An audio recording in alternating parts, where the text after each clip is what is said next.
porque nós temos que seguir sempre a direção do Espírito Santo.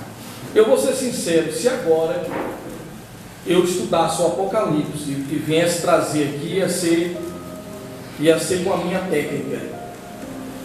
Vocês entendem? Eu poderia dar. Deus poderia, pela misericórdia, abençoar, mas seria com a minha técnica natural, humana.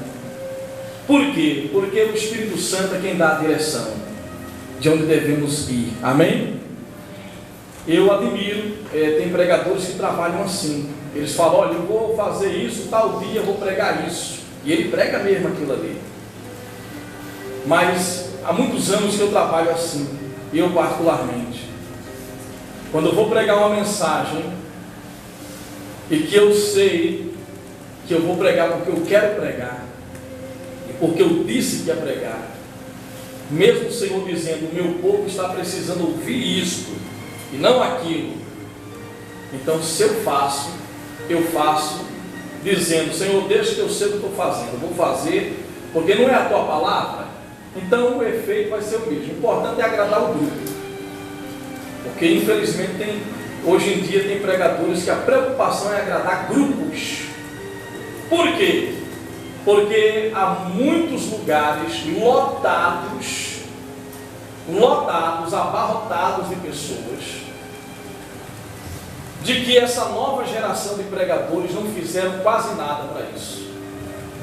Foram homens que andaram a pé, foram homens que choraram pelas almas, evangelizaram, alguns até morreram com tuberculose, alguns morreram de tanto jejuar, de entrar em aldeias para desbravar. Hoje você vê igrejas que têm 30 anos de idade, 40 anos, 100 anos, e está essa palhaçada que a gente vê igrejas brigando uma com a outra. É o mesmo nome, se dividiram, uma tem uma cor verde, a outra tem a cor amarela, ou seja lá o que for, e aí os irmãos, se for para aquela e o outro líder souber, é excluído, não pode participar da ceia. Mas eu duvido que os primeiros que começaram chorando pelas almas iriam imaginar, eles já estão na glória, iriam imaginar que ia se tornar isso que nós estamos vendo hoje. Eu duvido. Sabe por quê? Muitos pegaram troncos e foi se tornando tradição. O filho do pastor se tornou pastor e líder daquela igreja. Passou para o neto, que se tornou, e assim vai, passando legado dentro da família, de geração em geração. É como se dissesse: Senhor, já cresceu, deixa que a gente assume daqui. Espírito Santo, dá licença aqui um pouquinho, deixa que a gente vai fazer agora e administrar. Por quê? Porque o que vale é o dinheiro em muitos lugares agora. É uma vergonha isso. E isso é um alerta para nós, pregadores de uma nova geração, de um novo tempo. Porque você não ouve o que você está ouvindo aqui em qualquer lugar. Satanás está furioso. E eu não tenho medo de dizer, porque nós dependemos do Espírito Santo. O ministério é dele. Ele quem traz o suprimento para nós, ele quem dá o crescimento, ele quem faz tudo em nós e através de nós. Amém? E o inimigo está furioso. Para você ter uma ideia, hoje eu estava indo para o trabalho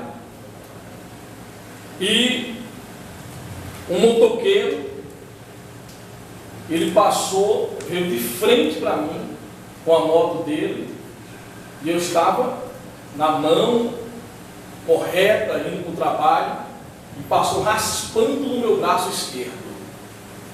Simplesmente passou. E eu passei também, confiando sempre em Deus. Poderão cair 1000 ao teu lado, 10.000 à tua direita, tu não serás atingido. Foi muito rápido.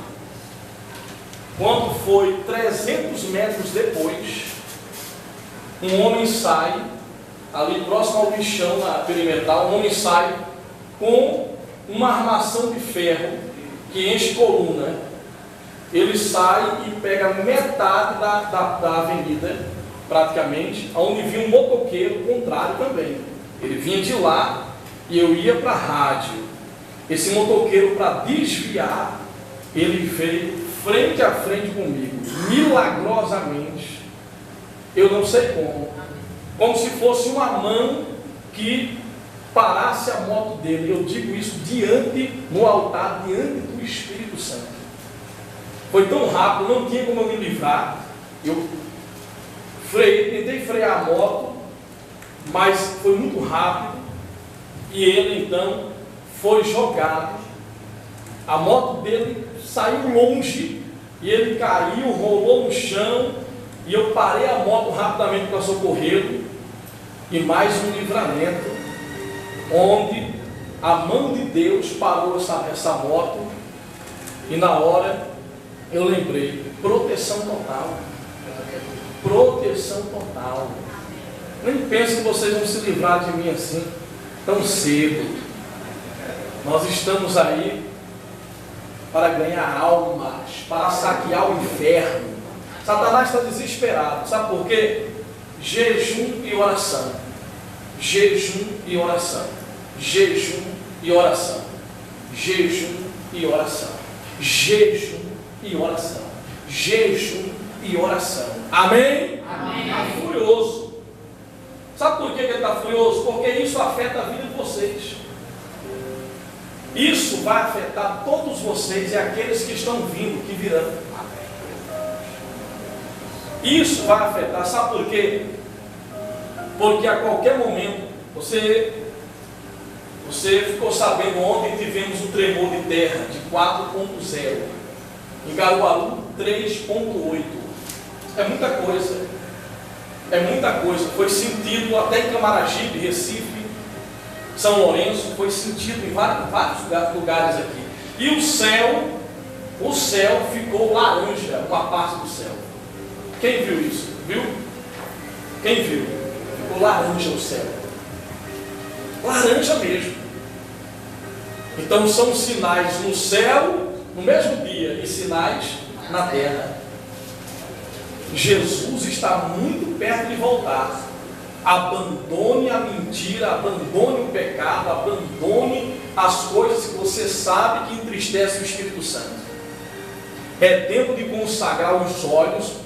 Os homens consagrem a sua mente, consagrem os olhos, homens e mulheres, principalmente os homens, consagre os olhos, consagre suas mãos, consagre os seus caminhos ao Senhor, porque o inimigo vai fazer de tudo para derrubar você, principalmente quem está no altar, quem prega, quem está louvando ao Senhor, porque você está na frente do trabalho. E se prepare para ser perseguido.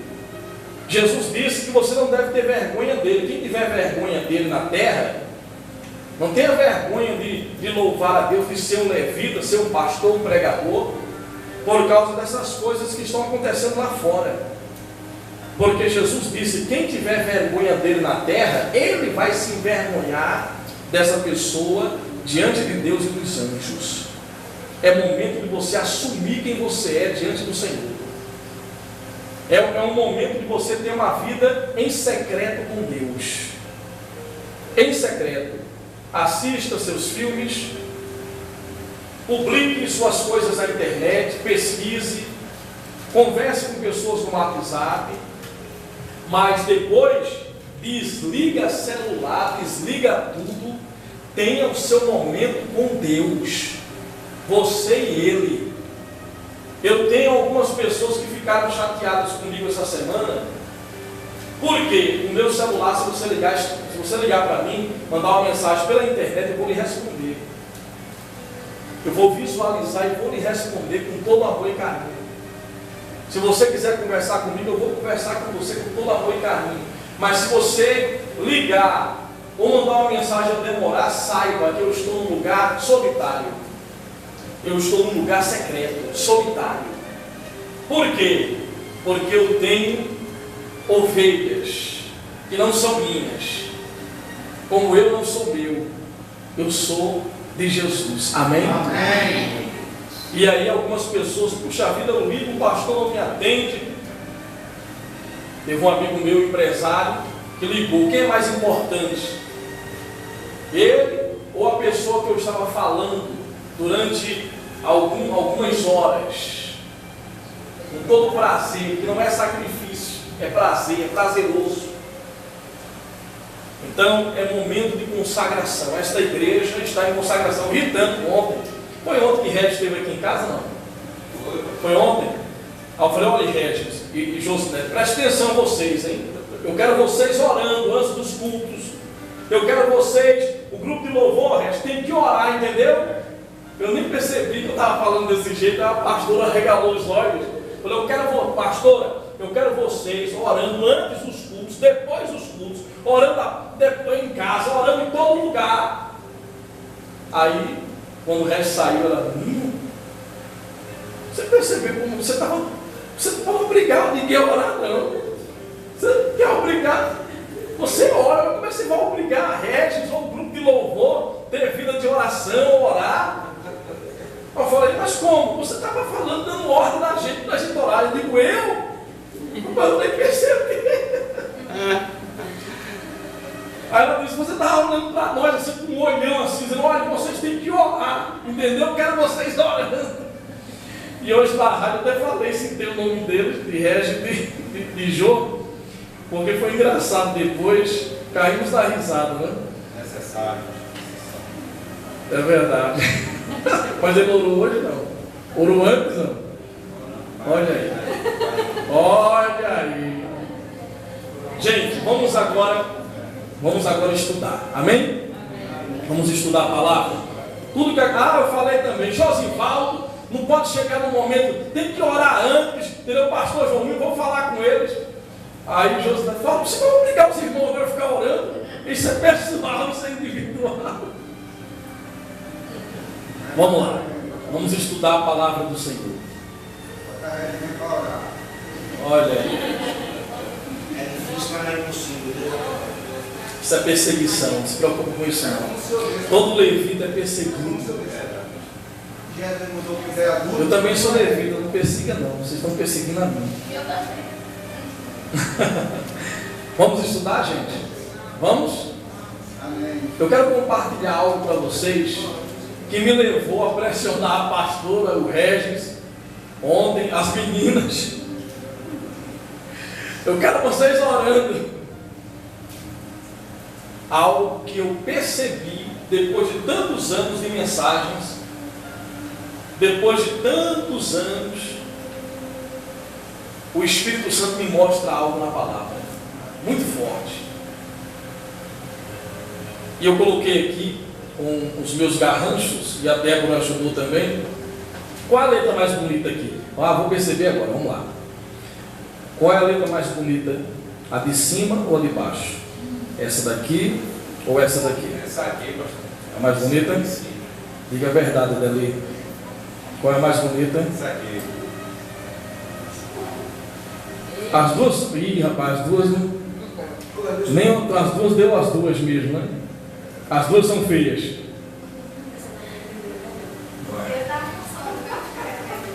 Só porque são mulheres, sabia? Vamos ver quem ganha. A de baixo? Obrigado, irmã Mércia. Leninha, você é minha vizinha, né? Lembre-se disso. A de baixo? Sérgio, meu amigo, as antigas. A de cima ou a de baixo, Sérgio? Essa é assim? É. Vou ter uma conversa com a dona Linda. Irmão Zé. Tá bom, não vou perguntar mais ninguém. Eu já sei. Não. Vocês, olha. Com certeza a de cima é a sua. Olha. Por enquanto mas eu vou ter que mudá-la depois disso. Gente. O título, a vida de oração de Jesus. Amém? Amém. A vida de oração de Jesus. Vamos começar em Lucas capítulo 5. O Evangelho de Lucas é o que mais destaca a vida de oração de Jesus. O Evangelho de Lucas, no ano 60 depois de Cristo, Lucas, o médico amado, o primeiro médico missionário, discípulo do apóstolo Paulo, Lucas decide então investigar a vida de Jesus. Em nenhum outro evangelho, nem em Mateus, nem em Marcos, nem em João, você vai perceber esses detalhes que Lucas, investigando, conversando com Maria, mãe de Jesus, conversando com Tiago, irmão de Jesus, filho de Maria, pastor da igreja em Jerusalém, conversando com o apóstolo Pedro e os demais apóstolos que conviveram com Jesus, foram os primeiros apóstolos, porque Paulo nunca teve um relacionamento com Jesus quando ele estava em figura humana. E eu quero que você entenda uma coisa: Jesus, ele não abriu mão da sua identidade como Deus, mas dos atributos ele abriu mão. Então ele estava limitado a um corpo, ele não podia estar em toda parte, em todo lugar. Ele andou muito a pé, ele não flutuou, não voou para nenhum lugar, ele não foi transladado para nenhum outro lugar, ele ia andando a pé. Uma vez ele andou sobre as águas, mas Jesus estava limitado em corpo físico. O Verbo se transformou em carne. Então ele abriu mão dos atributos de Deus. Deus é onisciente, sabe de tudo. Deus é onipresente, está em toda parte, em todo lugar, e é onipotente, ele pode todas as coisas. Jesus, quando ele conversou com uma mulher samaritana, entenda isso, porque nós estamos hoje, vamos falar sobre a vida de oração de Jesus, está dentro desse estudo dos dons do Espírito Santo, porque para você receber os dons, você precisa ter responsabilidade. E nós vamos aprender com o Senhor Jesus, que Jesus, ele, como diz em Filipenses 2,8, sendo Deus, não usurpou ser igual a Deus, esvaziou-se de si mesmo, foi fiel até a morte de cruz, pelo qual Deus o exaltou e deu a ele o nome que está acima de todo nome. Ao nome de Jesus todo joelho se dobrará, toda língua confessará que só Jesus é Deus. Então Jesus, ele não perdeu a identidade de Deus, mas os atributos sim. Quando ele ainda era menino, ele crescia e se fortalecia e adquiria conhecimento. Então veja que Deus, a sabedoria foi aluna de Deus, a Bíblia diz, mas Jesus precisou adquirir sabedoria, conhecimento ao longo dos anos. Jesus com 17 anos, José morre e ele não ressuscita José. Jesus, ele conversa com uma mulher samaritana e ele poderia saber de toda a vida dela, mas ele diz: mulher, traz o seu marido para conversar comigo também. Ela disse: eu não tenho marido. Aí ele depende do dom de revelação do Espírito Santo.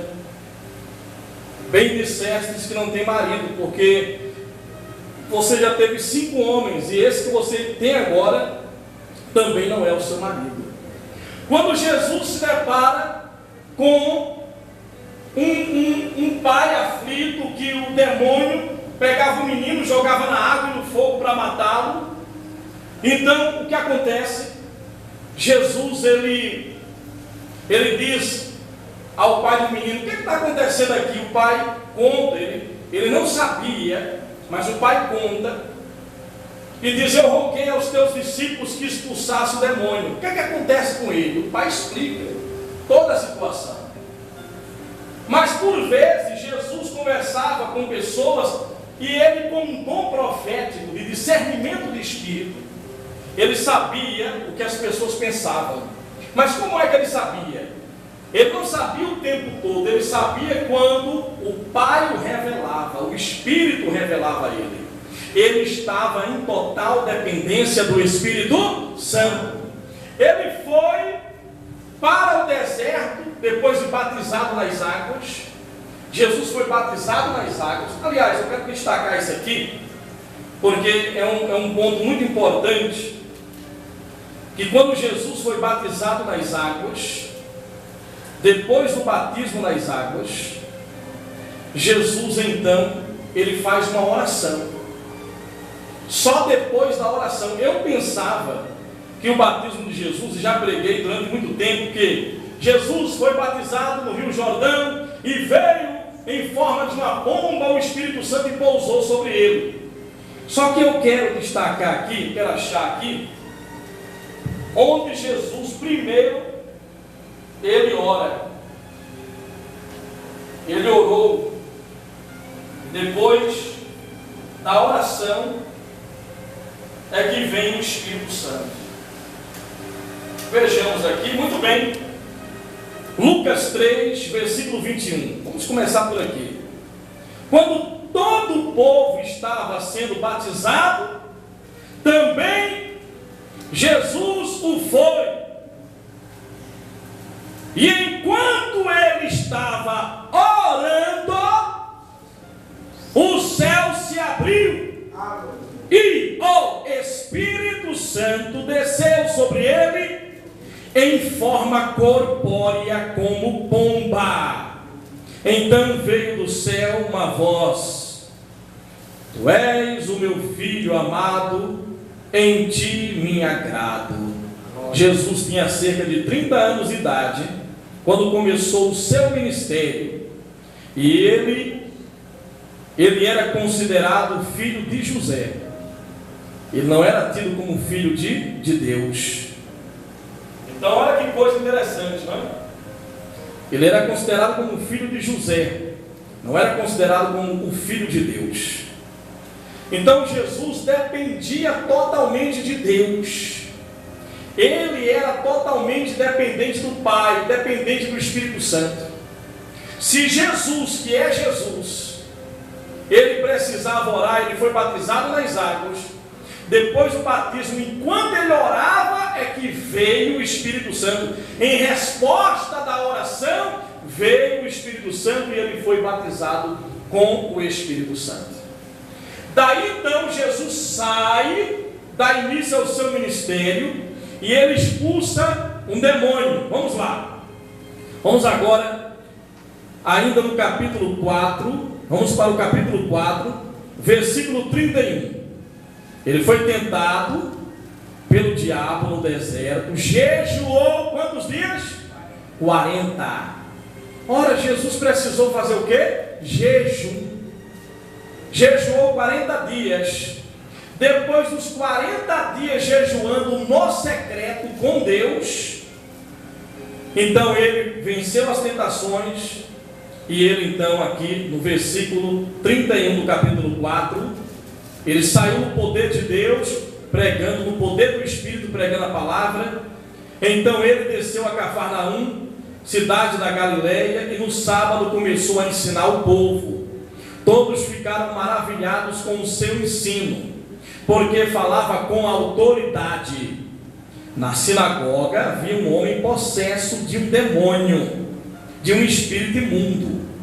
Ele gritou com toda a força: Ah, que queres conosco, Jesus de Nazaré? Vieste para nos destruir? Sei quem tu és, o Santo de Deus. Veja que aqui os demônios já sabiam, porque a dúvida que Satanás tinha, ainda quando Jesus estava no deserto, Satanás fez de tudo, investigou, fez de tudo, tentou ele de todas as maneiras, e Jesus venceu todas as tentações. Então agora os demônios já sabiam que Jesus não era alguém comum, era uma pessoa incomum. Jesus venceu todas as tentações. A Bíblia diz que quando ele venceu, então ele saiu pregando no poder do Espírito Santo. E aqui Jesus respondeu e disse: Cale-se e saia dele. Então o demônio jogou o homem no chão diante de todos e saiu dele sem o ferir. Todos ficaram admirados e diziam uns aos outros: Que palavra é esta? até aos espíritos imundos ele dá ordens com autoridade e poder, e eles saem, e a sua fama se espalhava por toda a região circunvizinha. A fama dele se espalhava por causa do poder do Espírito Santo. Então, vamos prosseguindo. Jesus saiu, versículo 38, saiu da sinagoga e foi à casa de Simão. Interessante, essa sinagoga é perto, em frente à casa de Simão. Fui nessa sinagoga e fui na casa de Simão também. A sogra de Simão estava com febre alta e pediram a Jesus que fizesse algo por ela. Então ele, em pé junto dela, inclinou-se e repreendeu a febre que a deixou. Ela se levantou imediatamente e passou a servi-los. Ao pôr do sol, o povo trouxe a Jesus todos os que tinham vários tipos de doenças, e ele os curou, impondo as mãos sobre cada um deles. Além disso, de muitas pessoas saíam demônios, gritando: Tu és o Filho de Deus. Amém? Jesus, então, ele estava sempre andando na dependência do Espírito. Veja o efeito do jejum e veja o efeito das orações. Ele estava em figura humana. Vamos lá. No versículo 42, ao romper do dia, Jesus foi para um lugar solitário. As multidões o procuravam, e quando chegaram até onde ele estava, insistiram que não as deixasse. Mas ele disse: é necessário que eu pregue as boas novas do reino noutras cidades e também, porque para isso fui enviado. Agora vamos ao capítulo 5, a partir do versículo 12.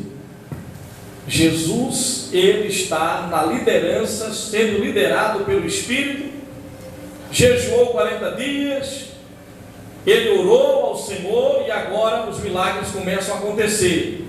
Então Jesus, numa das cidades, capítulo 5 de Lucas, versículo 12, passou um homem coberto de lepra.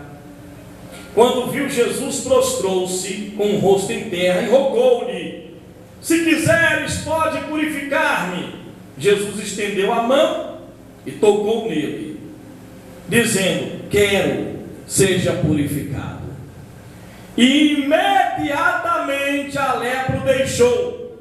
Então Jesus lhe ordenou: não conte isso a ninguém, mas vá, mostre-se ao sacerdote e ofereça pela sua purificação os sacrifícios que Moisés ordenou, para que sirva de testemunho.